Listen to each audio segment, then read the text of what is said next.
سخت‌ترین سوال کنکور 403. رفتی همه پاسخنامه ها رو نگاه کردی؟ نفهمیدی چی نوشته. بیا برای پودرش کنم بفهم سوال حل کردن یعنی چی. بیا آقا اومده مثل همیشه شر و ورهاشو گفته. بعد گفته فرض کنید یک قطعه به شکل مکعب با طول ظل 2 سانتی متر داریم، در صورتی که این مکعب را به 8 مکعب با طول 1 سانتی چند 8 تا 1 سانتی متری، یعنی اینو اومده تبدیل کرده به این. بیا آقا سطح آزاد رو از ما خواسته چند برابر میشه و همچنین برای ترسیم فلوچارت دستورات 1 و 2 و 3 کدوم موارد خواهد بود. جلل جلوب. آقا یه چیزی که وجود داره بچه‌ها، ما وقتی میخوایم هر سطح رو حساب کنیم، خب مگه این مربع نیست؟ مگه توی مربع نمیگی 1 ضلع ضرب در خودش؟ آقا مگه اینجا نمیشه 2 ضرب در 2 داشته باش؟ آقا میخوایم اینجا رو حساب کنیم دیگه، میشه 2 ضرب در 2. حالا اینپوت ایکس رو نگرفته، این اینپوت ایکس همون این 2 سانتی متریه که واسه ما داده. یعنی چی میشه؟ اگه 2 ضرب در 2 بشه یعنی میشه x ضرب در x دیگه، داشته باش. x ضرب در x، x ضرب در x. گزینه 4 خط میخوره، گزینه 2 خط میخوره. بیا بریم ادامش. آقا خدا وکیلی تو به همینو بگو. آقا ما اومدیم یک وجهش رو حساب کردیم.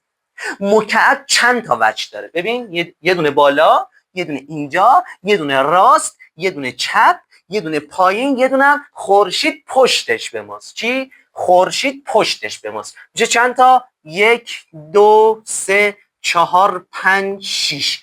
یعنی ما این سطحی که حساب کردیم باید ضرب در چندش کنیم؟ ضرب در 6ش کنیم. بیا ضرب در 6 کرده، ضرب در 6 کرده. آقا گفته بود چند تا؟ 8 تا. ضرب در 8ش کرده، داشته باش. آقا 1 و 3 اینا رو درست نوشته، کدوم درست جوابه؟ بیا اینجا نوشته سطح آزاد 2 برابر، اینجا نوشته 1/2 برابر. بیا برات اینم پودرش کنم بفهمی یعنی چی.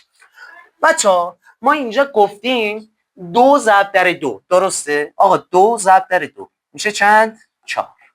بچه‌ها مگه من نگفتم این یک وجهشه؟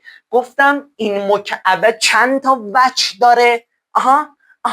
آفرین 6 تا. بیا آقا یعنی این 4 رو ضرب در 6 کن دیگه، 6 تا داره. 6 تا بذار درست بنویسیم. 6 تا میشه چند؟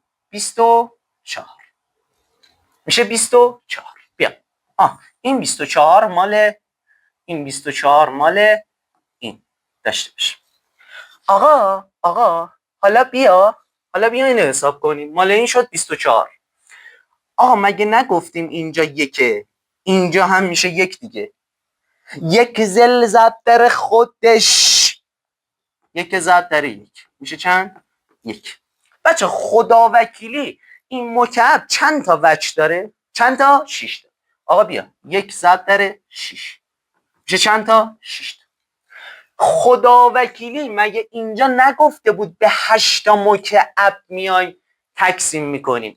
تو یکیشو به دست آوردی، یکیشو به دست آوردی، حالا بیا 8 تاشو به دست بیار. میشه 6 ضرب در 8 میشه چند؟ احسنتم من الجبارین، میشه 48. خدا وکیلی تو به هم بگو آقا از 24 به 48 خدا وکیلی 1/2 برابر شده؟ اوه مای گاد، خط میخوره. میشه گزینه 2 برابر شده دیگه، 24 شده 48. داشته باش. امیدوارم که لذت برده باشی، امیدوارم واسط بهترین اتفاق بیفته.